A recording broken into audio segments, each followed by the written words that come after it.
کون, یعنی اس کا مفہوم بھی نبی بتائیں گے. تیسرے نمبر پہ یعلمہم الکتاب والحکمہ, حکمت کی باتیں بھی سکھائیں گے جن کو حدیث کہا جاتا ہے.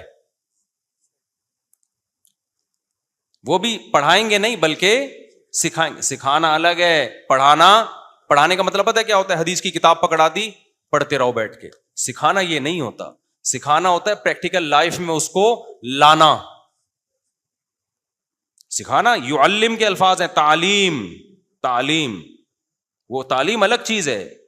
تبھی کبھی ایک حدیث کو دیکھ کے کبھی فیصلہ نہیں کیا جاتا, کیونکہ تعلیم کا مطلب ہوتا ہے ایک بات کی ایکسپلینیشن آگے آ رہی ہے, اس کی ایکسپلینیشن ادھر آ رہی ہے, تبھی ساری حدیثوں کو سامنے رکھ کر حدیث کا مطلب بیان کیا جاتا ہے. کبھی بھی ایک حدیث کو دیکھ کے فیصلہ نہیں کیا جائے گا. سمجھتے ہو کہ نہیں سمجھتے؟ آج بہت سے اسکالر حدیث کا ریفرنس دیا, لوگ کہہ رہے ہیں بھائی یہ تو حدیث ہے, یہ بھی حدیث ہے, اس کے علاوہ بھی بہت ساری حدیث ہیں, ان کو ملا کے دیکھو. قرآن کیا کہتا ہے کہ جو قتل کرے گا ہمیشہ جہنم میں جلے گا, لیکن اہل سنت والجماعت میں کسی کا بھی عقیدہ نہیں ہے کہ قاتل اگر مسلمان ہے تو ہمیشہ جہنم میں رہے گا وہ, بلکہ ایک دن گناہ کی سزا کھانے کے بعد نکل آئے گا. حالانکہ قرآن کے الفاظ ایسے نہیں ہیں. وجہ کیا ہے؟ قرآن میں دوسرے مقامات پر اس کی تشریح ہے. تو اس طرح حدیثوں میں بھی ہے. تو یہ جو ہوتا ہے نا کہ چند چیزیں دیکھ کے فتویٰ دینا شروع کر دینا, یہ جہالت کی بات ہے. اور غیر مسلم بھی بہت سارے ایک حدیث دیکھ کے اعتراض کر رہے ہوتے ہیں, دیکھو نبی نے یہ فرمایا. میں اکثر ایک حدیث پیش کرتا ہوں, حضرت ابو ذر نبی کے پاس آئے, یا رسول اللہ کہ اگر مسلمان کوئی زنا کرے اور چوری کرے تو کیا ہوگا؟ نبی نے فرمایا مسلمان جنت میں جائے گا. ابو ذر نے فرمایا وَإِن زَنَا وَإِن سَرَقَ, زنا کرے چوری کرے پھر بھی؟ آپ نے فرمایا وَإِن زَنَا وَإِن سَرَقَ, زنا کرے گا چوری کرے گا پھر بھی کہاں جائے گا؟ جنت میں. متفقن علیہ حدیث ہے. پھر حضرت ابو ذر نے پوچھا وَإِن زَنَا وَإِن سَرَقَ, اگرچہ زنا کرے اگرچہ چوری کرے؟ آپ نے پھر فرمایا وَإِن زَنَا وَإِن سَرَقَ, زنا کرے چوری کرے جائے گا کہاں؟ جنت میں. پھر حضرت ابو ذر نے فرمایا یا رسول اللہ وَإِن زَنَا وَإِن سَرَقَ, وہ حیران ہو رہے ہیں نا, اتنے بڑے بڑے گناہ کرے بھی کہاں جا رہے ہیں؟ جنت میں جا رہے ہیں بھائی. پھر انہوں نے فرمایا یا رسول اللہ وَإِن زَنَا وَإِن سَرَقَ, اگرچہ زنا کرے اگرچہ چوری کرے. آپ نے تیسری دفعہ اور سختی سے فرمایا وَإِن زَنَا وَإِن سَرَقَ وَإِن رَغِمَ أَنْفُ أَبِي ذَرٍ, اگرچہ زنا کرے چوری کرے پھر بھی جنت میں جائے گا, اگرچہ ابو ذر کی ناک خاک آلودہ ہو جائے, ابو ذر کی ناک مٹی میں مل جائے, یعنی وہ رسوا ہو جائے, اس کو اچھا نہیں لگ رہا جنت میں جانا اس کا, مگر جائے گا کہاں؟ جنت میں جائے گا. اب ایک ایتھیس نے یہ حدیث لے کے اسلام پہ اعتراض کیا, دیکھو یہ ہے اسلام جو لوگوں کو زنا سکھا رہا ہے, جو لوگوں کو چوریاں سکھا رہا ہے, اور کہہ رہا ہے بس مسلمان ہو جاؤ ڈائریکٹ کہاں جانا ہے؟ جنت میں. تو یہ ظلم اور زیادتی ہے. کسی کی ایک بات کو لے کے اس پہ فوراً فیصلہ کر دینا سیاق و سباق سے ہٹ کے, یہ زیادتی ہے یا نہیں ہے؟ جو علماء کی کتابوں کے ساتھ آج کل ہو رہا ہے, جو لوگ کتابوں میں کیڑے نکالتے ہیں نا, یہ وہ بھی یہی کر رہے ہوتے ہیں.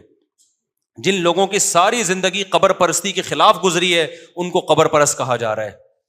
جن کی ساری زندگی توحید کے پرچار پہ گزری, توحید کے پرچار, ان کی 2-3 عبارتیں لے کے ان کو مشرک قرار دیا جا رہا ہے. تو یہ وہی کام ہے جو ملحد لوگ کرتے ہیں. تو اس کا کیا جواب ہے؟ بھائی سامنے ابو ذر تھے. اگر حدیث کا یہ مطلب ہوتا نا کہ زنا اور چوری کی اجازت مل رہی ہے تو ابو ذر رضی اللہ تعالیٰ عنہ تو بڑے صوفی قسم کے صحابی تھے, وہ تو گناہ سے آخری دم تک اتنا دور رہے ہیں. نبی کو پتا تھا کہ یہ کبھی بھی زنا اور چوری کی جرت نہیں کریں گے.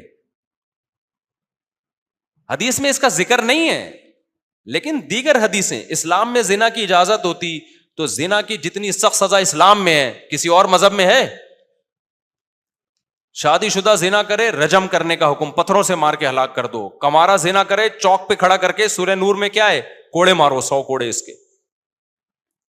اور نبی صلی اللہ علیہ وسلم فرمایا میں نے معراج میں دیکھا کہ کچھ ننگے مرد برہنہ عورتیں آگ میں جل رہی ہیں.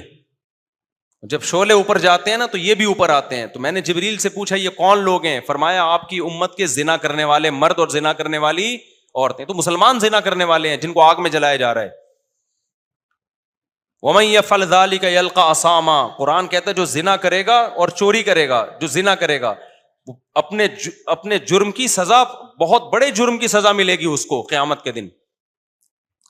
اس سے کیا پتہ چلتا ہے؟ ابو ذر رضی اللہ عنہ کا یہ نظریہ تھا کہ اس کو کبھی بھی جنت میں نہیں جانا چاہیے. تو نبی یہ فرما رہے ہیں کہ سزا کھانے کے بعد ایمان کی برکت سے ایک نہ ایک دن وہ بھی جنت میں جائے گا. اگرچہ حدیث میں اس کا صراحتاً ذکر نہیں ہے, لیکن نبی کو معلوم ہے کہ سامنے والے بھی میری بات کا مطلب سمجھتے ہیں. تبھی تو اس بات کے بعد حضرت ابو ذر نے پھر بھی کبھی نہ زنا کیا نہ چوری کی. ان کو یہ اشکال ہو رہا ہے کہ کبھی بھی نہیں آنا چاہیے, ٹھیک ہے نا, اتنا بڑا مجرم ہے. تو نبی بتا رہے ہیں کہ اگر زنا اور چوری ہے, یہ جرم ہے, تو ایمان کی نیکی بھی تو ہے نا. دنیا میں کتنے لوگ خدا کے منکر ہیں, کتنے توحید کے منکر ہیں, کتنے رسالت کے منکر ہیں. تو ایمان والا اگر برائیاں لے کے جا رہا ہے تو کلمہ بھی تو لے کے جا رہا ہے نا. یہ کلمہ کوئی ہلکی چیز ہے؟ یہ کمال کی بات ہے کہ چوری کو تو وزن دیں ہم, اور کلمے کی نیکی کو نیکی کا وزن نہ دیں. اس کا مطلب چوری کا وزن کلمے کی نیکی سے بھی زیادہ ہے. تو یہ تو کلمے کی ویلیو گر رہی ہے. کھوپڑی شریف میں بات نہیں آ رہی, میرا خیال ہے آ رہی ہے بات. تو کلمہ سب سے کیا ہے میرے بھائی؟ وزنی چیز ہے. اللہ کو ماننا, اس کی توحید, ایمان بہت بڑی دولت ہے. تو یہ گناہوں کی سزا ملے گی جہنم میں, لیکن بالآخر ایمان کا پلڑا کیا ہو جائے گا؟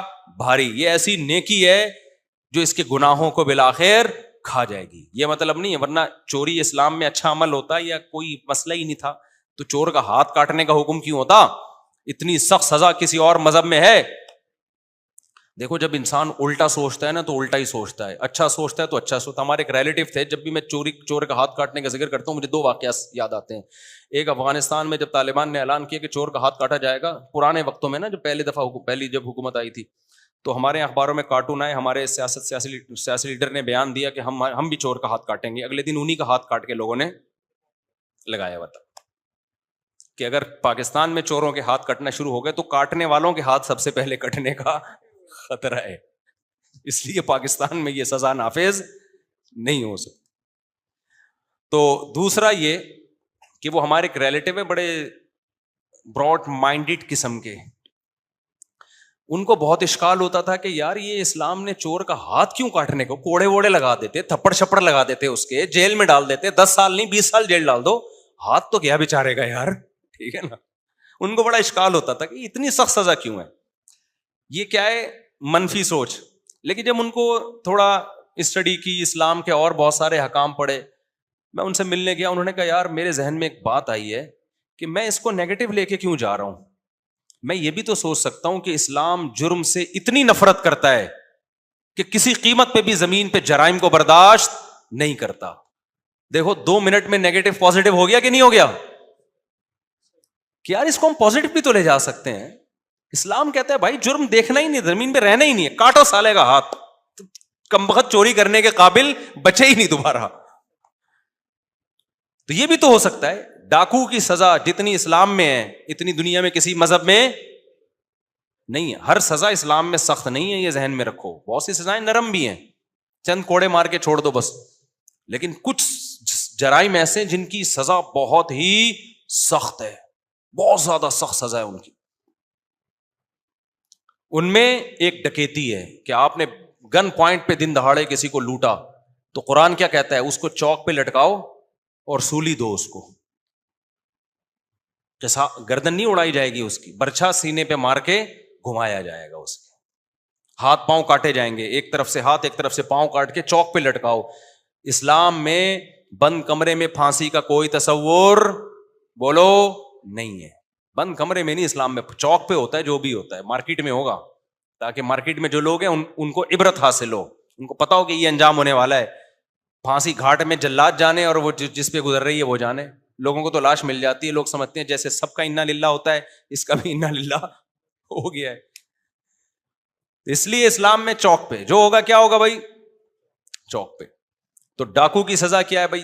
ایک ہاتھ بایاں پاؤں کاٹ کے چوک پہ لٹکا دو. افغانستان میں ہوتا ہے, اب بھی ہوتا ہے, ڈاکو جو ہو نا وہ لٹکا دیتے ہیں اس کو. تو کیوں اتنی سخت سزا رکھی ہے؟ اس لیے کہ ڈکیتی کوئی ہلکی چیز تھوڑی ہے بھائی. سویڈن سے شادی شدہ جوڑا آیا تھا یہاں پہ, جوان لڑکا, اپنی وائف, ینگ وائف تھی, بالکل نئی نئی شادی تھی, ایک چھوٹا سا بچہ تھا ان کا, پاکستانی تھے. یو پی پہ ڈاکو نے عورت کے سامنے شوہر کو گولی مار دی. تو دل نہیں چاہتا کہ اس کو چوک پہ لٹکنا چاہیے؟ کیا ان کی زندگیوں میں کیا کیا رہ گیا بتاؤ یار. بچی اپنے باپ کو تڑپتے ہوئے دیکھ رہی ہو, لاش کو, پوری زندگی کے لیے اسٹریس اور ڈپریشن میں چلی گئی کہ نہیں, ہر وقت یہ منظر یاد آئے گا. ایک عورت اپنے جوان شوہر کو اس طرح مرتے ہوئے دیکھے. ان ڈاکوؤں کے ساتھ ہمارے یہاں کیا ہوتا ہے, ان کو پولیس, پھر کورٹ, اس کے بعد